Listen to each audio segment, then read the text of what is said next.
Welcome to Virtus the Veiled. Hope you're excited to get the Wrecking Crew going. As far as our opening hand goes, this is beautiful. I'm going to keep on this one.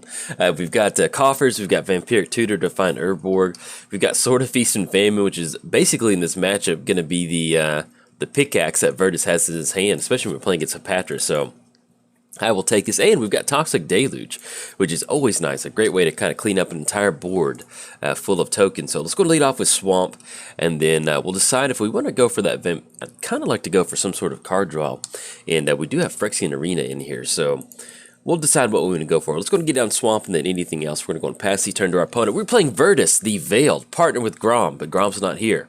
Virtus has the show for today. Death Touch, whenever Virtus deals combat damage to a player, that player loses half their life, rounded up. So, pretty cool. Playing against Hapatra, Vizier of Poisons. Whenever Hapatra deals combat damage to a player, you may put a -1 counter on target creature. Then, whenever one or more -1 counters are put on a creature, create a 1/1 green snake creature token with Death Touch. So, we'll have Miss Hapatra on the battlefield already. And we draw to Volrath's Stronghold. Let's go to get down Swamp. Yeah, I guess let's just go and pass the turn. Let's see if they kind of get down. We can go for Sword of Feast and Famine. Yeah, I think let's do Vampiric Tutor. The more Urborg would work out really well with Coffers. We just don't really have any X spells in our hand, though, at this point right now. But once we go for Toxic Deluge and go for Sword of Feast and Famine, we'll be in a really good position if we want to use Vampiric Tutor for Urborg to take advantage of Coffers. Either way, we'll decide that. We did cover both commanders. Sorry, when I'm trying to think about a conflicting line of play, I kind of have to talk out loud instead of just sit here and be silent. And so I'm just kind of staring at the Vampiric Tutor trying to figure out what I want to do. Opponent's going to get down a Plague Mirror. I think I like going for Urborg. That's going to be good with Coffers, and if they have some sort of artifact or enchantment removal and they get rid of Phyrexian Arena, that'd be kind of a bummer. So I think I like using Vampiric Tutor for Urborg. So we'll grab that. That'll keep us open for the late game and put us in, hopefully, for a pretty quick Wretch Confluence. And we can stop some of these snake tokens with that Toxic Deluge. But I'm really excited about Virtus. I'm gonna talk about him here in just a second. So it's going to let Hapatra swing in for 2. That's going to knock us down to 28, and that also give them the opportunity to put a -1 counter on Hapatra if they want to get that snake. Okay, they do end up getting a snake token. Let's go ahead and go for Vampiric Tutor. Let's grab that Urborg. And if we want to, we can actually just straight up go for Toxic Deluge next turn for 1. And that'll be the easiest way to clear their board out. And once we get down to Urborg, we'll be in a good position. So where are you, Urborg? There you go. It's going to go on top. And then, let's go and go for Toxic. They've got 5 cards in the hand. If we got something else, we can still use Wretch Confluence to kind of clean it up. So let's go and go for Toxic Deluge. We're just going to pay 1 on this one. Make sure that's correct. Yes, that is. All right, so we're going to pay 1. That's going to get rid of Hapatra, Plague Mirror, and that fresh snake token. And then we'll go and pass the turn to our opponent. Now, as far as this deck goes, the way we're using this in 1 versus 1 commander is we're using Virtus as to swing in. It's kind of like a Voltron commander. For the most part, we're trying to let it swing in unblocked. We have stuff like Rogue's Passage, we have Whisper Silk Cloak, and so once we kind of deal half of that damage, we get their life total down to half. They're at 30, that'll put them down to 15.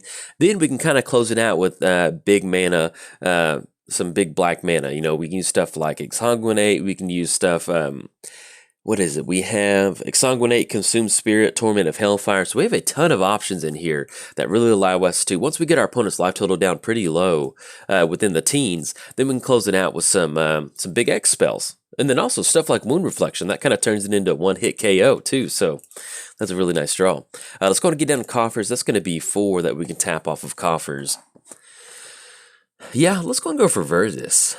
Or do we want to set it up to where we can get down Virtus and equip Sword of Feast and Famine? Because that's going to be 4 total mana. That's going to leave... Well, either way, they're going to be able to get it. Yeah, let's just go and go for Virtus. That's going to be 1, 2. And I just love the art on this card. It looks so good. He's got the horns. He's got the mohawk. He's got the pickaxe with the whatever sort of poisons that's in there. I don't know. This is just... And this always makes me so sad. Virtus, I'm sorry. Grom's not here, man. In 1 versus 1, we can't run Grom. It's okay. You got to do the show by yourself. No, I'm not going to use that ability. All right. Yeah, it always makes me a little sad when that he's always looks for his partner, but he's got the show today. So we're going to let him pickaxe Hapatra. Now, our opponent does have Baleful Emit on the battlefield. That does have lifelink, so if they start swinging in, that will get their life total up a little bit. But thankfully, we're playing a deck that doesn't necessarily care too much about our opponent having lifelink And then once we get down Wound Reflection, that'll really amplify it out. Now, once we get down Sword of Feast and Famine onto Virtus, that's going to be pretty much our unblockable piece for this game. Most of the time, we're going to use, like I mentioned, Whisper Silk Cloak and Rogue's Passage and being unblockable. But when you're playing against Hapatra or some sort of Golgari commander, and you draw into Sword of Feast and Famine, that is that's some good stuff right there. In fact, Sword of Feast and Famine is the only sword that we do have in here as a kind of a Voltron piece, because most of the time you just need one hit with Virtus and then you're good to go. So you don't want to go super heavy with Voltron pieces if you're running just straight up Virtus. Alright, so opponent's going to get down Channeler. It's going to put a -1 counter off of Baleful, I think. No, they ended up putting 3 counters on Channeler, so we'll see if they want to swing in with the 3-2 or not. Alright, so no swing in, and they're simply just going to go and pass the turn. Now, they only have 2 mana up at this point right now, and 2 cards left in their hand, so I feel really good about going for this Sword of Feast and Famine. Drawing the Stronghold. Let's go ahead and get down... Let's get down Volras. We have a lot of Strongholds in the hand. We've got Volras and Cabal Stronghold. Let's go ahead and get down Volras Stronghold, and let's go ahead and go for Sword of Feast and Famine. Yeah, I think this will be good. Let's get down Sword of Feast and Famine. It's going to be 1, 2, 3. And it's going to allow us to go for the equip. We're going to be able to get the untap step, so we can actually take advantage of Wretch Confluence if we want to. Alright, so we're going to be able to swing it for 3. Protection from black and green. And I think we might be able to Wound Reflection. Yeah, let's see. So we're going to send in Virtus the Veiled. We're going to have his little pickaxe and have the Sword of Feast and Famine in the other one. So I think what we can do... Yeah, so we can actually, once we untap our mana, because that's going to be 1, 2, 3, 4, 5, 6, yeah, we can actually get down Wound Reflection. That's going to close them out. So it's funny, I've been playtesting this deck, and I've never actually gotten the Wound Reflection Virtus the Veiled one-hit KO with Wound Reflection, so I'm actually kind of excited to get that down. Okay, so we're going to get the Sword of Feast and Famine trigger. Let's go and put the Virtus trigger on the stack first. We'll have Sword of Feast and Famine. And we could add a little bit of extra mana to our mana pool for Wound Wretch Confluence, but this point right now, we're straight up just going for Wound Reflection to get that going. And if you're wondering, also, if you're watching this video and wondering why I didn't play with Grom, on Magic Online 1 vs 1 Commander, which is the format that I am recording in, they banned partners. So, to answer your question of why we don't have Grom in this deck, this is his buddy. You may be sitting there saying, well, Virtus needs... Hey, get out of here. Virtus may need his butt. Sorry about that. And then, yeah, so I think this is going to close it out. Let's see, we got Wound Reflection. Yeah, there we go. Puts them down to -4, so good game to our opponent. Typically, this normally doesn't play out this well. It did help a ton that we had Sword of Feast and Famine against a Uncle Gary deck. We drew into Wound Reflection, and we had a ton of mana. So this is kind of... not necessarily Magic Christmas Land, we do have the cards in the deck, but this is one of the stronger draws that you can definitely find yourself into, and having a really early board wipe. So this is pretty much, if you were to draw it up on the game plan of what needs to happen with this deck, this would definitely be the game plan to go for a win. But you can see how fun stuff like Wound Reflection is, and we actually have another Wound Reflection style effect. I think it's the Archfiend of Despair. But anyway, that's going to be it for the video. We get ourselves a successful pickaxe for the Wrecking Crew with Virtus. So if you enjoyed the video, like and subscribe. Thanks. Bye. Welcome to Virtus the Veiled, the Pickaxe Wrecking Crew. Hope you're excited. As far as opening hand goes, yes, I like it. We could try to mulligan to get rid of 2 different boots, but I like what we got going on. We've got 3 lands in our hand. We have a little bit of a card draw source. We have Battle at the Bridge, which is going to be a good way for us to get rid of a creature and gain some... Let's go and get down Swamp. There we go. I got worried I was about to click through our turn. That would not be good. Let's go and get the Swamp down, and then we're going to go and pass the turn to our opponent. So we're playing Virtus the Veiled, the Wrecking Crew, partnered with Grom. Grom's not here, though. Sorry, Virtus. And it's just kind of how it is. Let's go and lead off with... Well, now we're getting to the point to where we're going to be pretty quick on Ancient Craving. Yeah, let's just go and hold on to Bojuka Bog. Let's get down Swamp. Let's go for Swiftfoot Boots. That way, if our opponent does have some sort of artifact removal, they might use it on Boots, and then we actually want Lightning Greaves to kind of stick around on the battlefield. So we'll get that down. Whenever Virtus the Veiled deals combat damage to a player, that player loses half their life, rounded up. Oh yes. Not really sure what's inside that chain in that vial right there, but it's some good stuff. Good stuff, baby. Play against Saskia, the Unyielding. Vigilance and Haste. Whenever Saskia enters the battle, I've been recording for a while. Saskia enters the battlefield, choose a player, and if you're keeping score at home, most of the time that will be us. Whenever a creature you control deals combat damage to a player, it deals that much damage to the chosen player. So, like I mentioned, most of the time it will be us. Let's go ahead and get down. So we're looking like we're playing against an Enchantress build if we see that coming down. So we can just go and get down Bajuka Bog. That we don't have to worry about it anymore. Yeah, let's go and do that. Let's go and get down Bajuka Bog. We're going to exile our opponent's graveyard. Mainly as just a statement of watch out. We're getting this down. You have nothing in your graveyard, but we want you to know. Let's go and get down Lightning Greaves. And then anything else, we're going to go and pass the turn to our opponent. So hopefully they're going to get down Saskia next turn. They hit that land drop. That's going to allow us to go for Damnation. And that's going to clear the way for us to get down Virtus the Veil. And then also kind of refuel our hand with Ancient Craving once we get that going. So we really kind of, especially since we drew into Damnation, we really want them to get some pretty good stuff going on their side of the battlefield. And then we can kind of clean the board up and go from there. Have some fun. But yeah, I think I mentioned in this video, but yeah, the reason I'm not running Grom is, I'm just going to mention it real quick if I already did. Yeah, because every time I record Virtus, I'm explaining it in every video, so my brain just becomes a mishmash of have I talked about it or not. Partners are banning 1 versus 1 commander, so that's why we don't have Grom, and I'm recording in the 1 versus 1 commander format for Magic Online. So if you're curious as to why I'm not running Grom, that is why. All right, so drawing the Knight's Whisper. Yeah, so we're looking at Saskia next turn. If we get down Urborg, that definitely gives them Saskia, but that's going to force them to tap down on Satyr to get her down. So I kind of like that. Let's get down Rogue's Passage. Now, the coast is clear for us to swing in with a hit from Virtus. 100%. Now, if we go for Damnation, that's going to get rid of Virtus, but we can always recast it. Yeah, let's go for that. The coast is clear. I kind of like this. Yeah, shields are down. Well, excuse me, they can go for Goblin Bombardment if they want to sacrifice Satyr. Yeah, let's force it, because that's going to get rid of the black mana. If they get down Saskia, then yeah, that's fine. Yeah, I kind of like this. I like going for this line of play. Grom's not here, buddy. I'm sorry. He's not here. It's you, man. Let's do this. And I always like to talk up Virtus, because, you know, if you had a partner and your partner wasn't here, it'd be kind of weird. But, yep, nope, not there. Told you. It's going to get down. He's always like a little kid. He's like, show me.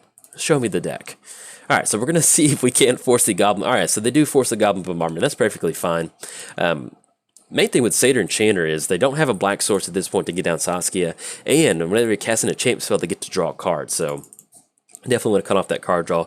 If we can force them to use a Goblin Bombardment activation on Virtus, that is perfectly fine. He's also sitting at 3 total mana, which we can definitely cheat that commander tax, especially once we get down to Urborg. But if they don't get down a black source, we're going to hold on to Urborg as long as possible, because that's going to really allow them to get some pretty good stuff going.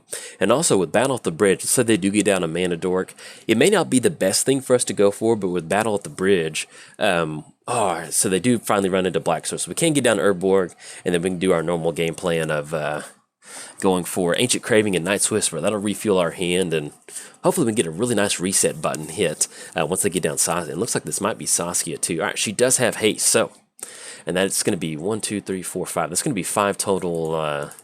5 total mana on their side of the battlefield too. So if we end up going for Damnation, that will allow us to get rid of Saskia, and hopefully if they don't hit the land drop, that'll allow us to make sure that commander tax, they can't recast her.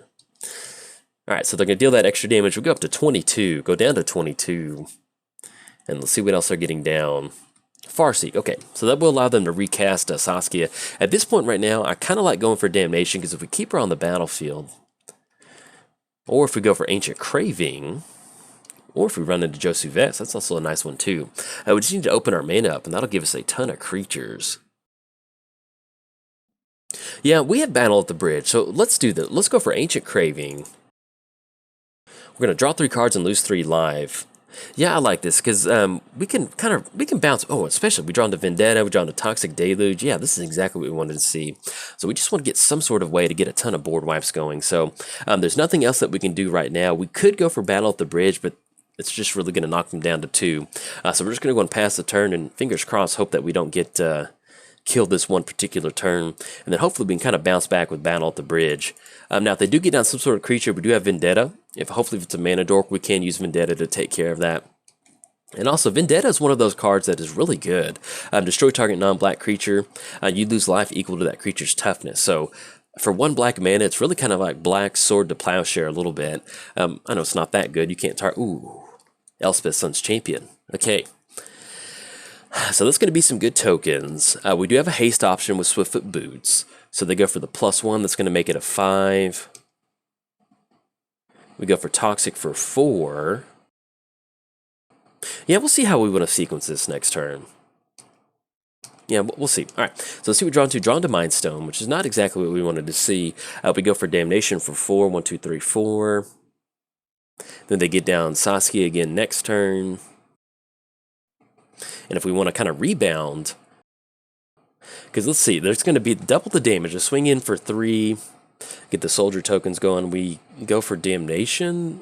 That's going to at least make them go for Saskia again. We get down Key to the City and have some sort of haste option.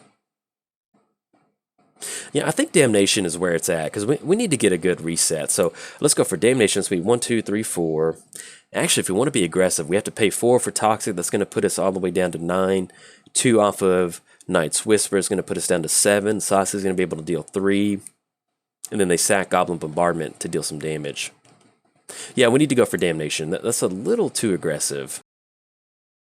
Now, what we may see on this one, we may end up seeing some Goblin, probably see some, well, more than likely, we will see some Goblin Bombardment activations.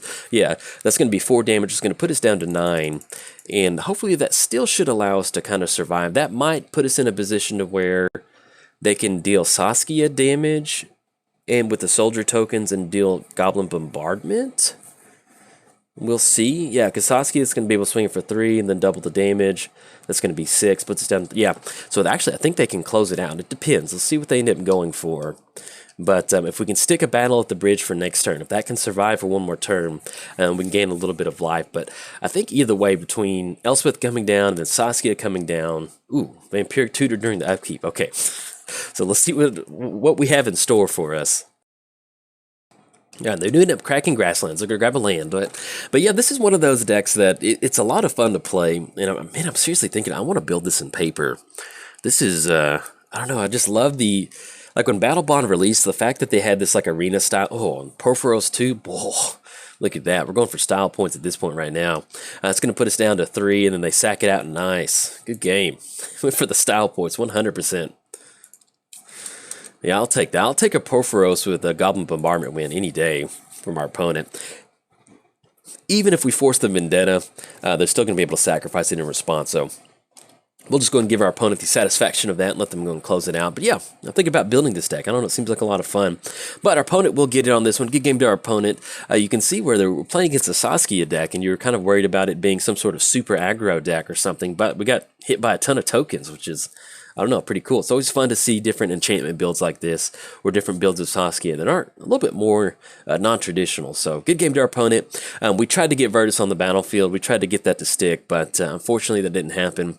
And at the core of this deck, we have a lot of just mono black control. But unfortunately, if we get some really good pressure on us early on, and we're doing a lot of our life total, paying a lot of life, it's a little hard to bounce back from that sometimes. But anyway, good game to our opponent. They definitely earned the win. And if you enjoyed the video, like and subscribe. Thanks. Bye.